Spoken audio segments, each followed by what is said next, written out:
coming home. We're dealing with ex-offenders who are re-entering society and making the readjustment into the free world. And of course, we have with us to give us this information Pastor KWalker. And of course, Pastor Walker, let us simply, in a real sense, continue where we were when we had our commercial break by allowing you to talk about some of these individuals in the parole system and how they became incarcerated and et cetera.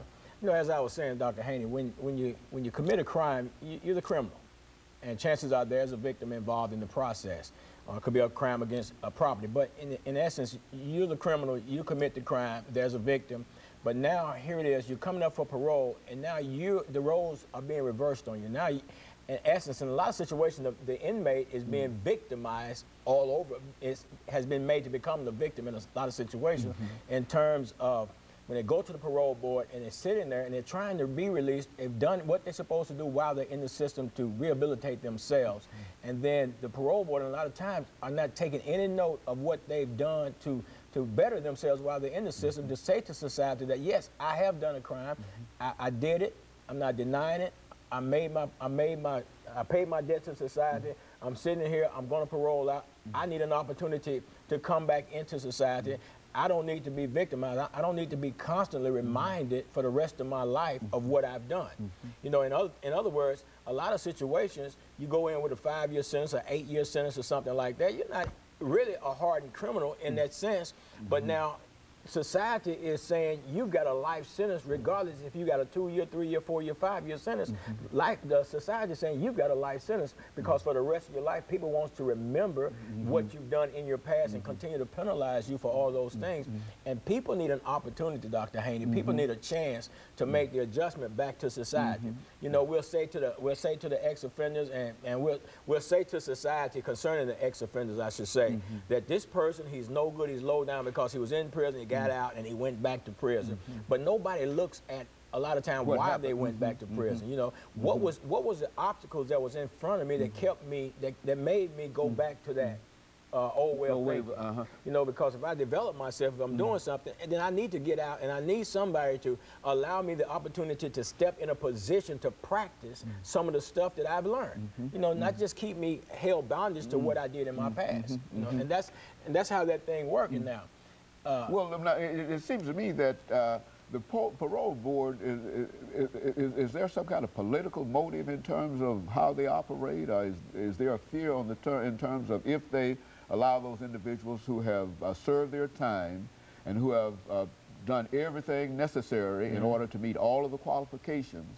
It seems to me that ought to be sort of an automatic kind of situation because of the way the individual has reached the parole board. Dr. Haney, it's almost like the individual that looks like he won't come back is the one that has the hardest chance of getting out.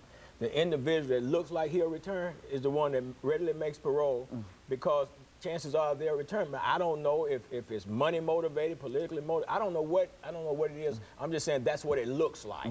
That may not be what it is, but it gives that appearance that the guy that says that I've got it all together, I've done this, I've got this under my belt, I got that under my belt, I can't, in essence, come back into society and make a positive contribution to society. And these are the guys saying, well, okay, come back to see us in 2 years and we'll reconsider your case. But even though within the system he has done everything. That it was necessary to do in order to get him to that particular point in terms of his discipline while he's been there, in terms of violations and et cetera, et cetera. That's why he's there, because they believe that he might be able to get out. Absolutely. And my thing is, give the guy an opportunity, give him a chance to put into practice what he said he has accomplished while he's in there.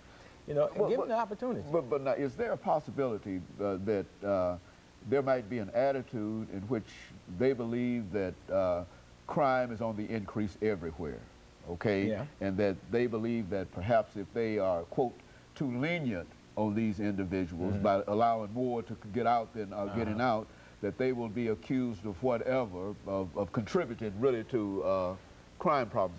Would that be some kind of rationalization behind what we're talking about? That's what we're looking for. I mean, it could possibly be rationalization, but the reality of it is, regardless, if an individual's got a determinate sentence, at some point he's going to expire that sentence. Whether you let him out on parole or he expires that sentence, he's coming up out of there regardless. I've got a guy in my program now that expired the sentence, did 30 calendar years on the sentence. He expired the sentence. So regardless, he's coming out. But you take a guy, he's developing himself, give him the opportunity. And I need people to understand when I say turn the criminal into the victim, in the sense that when they come out, all these roadblocks, all these obstacles, you're not giving opportunities for them to better themselves, to move forward in life. They got families, you know, that are waiting for them, and they need their families. They need the family support, and they need all of that. But there's a lack of communication on, as far as I'm concerned, between the parole hearing officer, the parole board that paroles these individuals back into society, and the parole officers that are required or assigned to supervise these individuals once they come back into society. There's a problem there when you're dealing with parole officers that don't care. And they don't care, as indicated by the fact that they're not following up, they're not visiting the places these people staying at, you know, they're not looking for out for their best good in terms of, in other words, let me say it to you like this. People that come into my program, they'll make a 90-day commitment to come into my program while they're incarcerated. They'll get out, and the parole officer will allow them to move on to somewhere else that is not even on the approved list of places for this individual to parole out to. Now, that's setting an individual up to fail. Now, you know, if an individual paroles out into a structured program that's designed to help them to get their life together from A to Z, and then you allow them 2 weeks, 3 weeks, or a month later to leave that program because they come up with an idea, I mean, you're victimizing that individual, and you're saying to that person, I don't care about you, because you know, and when they leave, and I've seen it happen over and over and over again, Dr. Haney, they'll come in and they're allowed to do that like that, and they end right back up in the prison system, and it's because the parole officers are not on top of their job as well as they should be. And I know, you know, there's a lot of them not going to like what I just said, but I don't care, because the reality, truth is truth, and truth stands alone. You might have to proper lie, Dr. Haney, but truth will stand by itself. And if people would get on their job and do what they're supposed to do, require that these people hold up to their commitments that they're making when they're coming out, it will lessen the chances of them becoming reincarcerated again, because they're in a structured environment, in a structured program, they're doing what they're supposed to do. So, you know, that's what's going on. Okay. And I think if there needs to be a look at the system. There needs to be a look at the parole system. There needs to be a look at the parole when they get out, the supervision part of the system and everything like that. Because let us hold it right here, Pastor, and we're going to take this final commercial break. Then we'll come back and allow you to continue this, and we'll be back with our audience following this very, very short commercial break.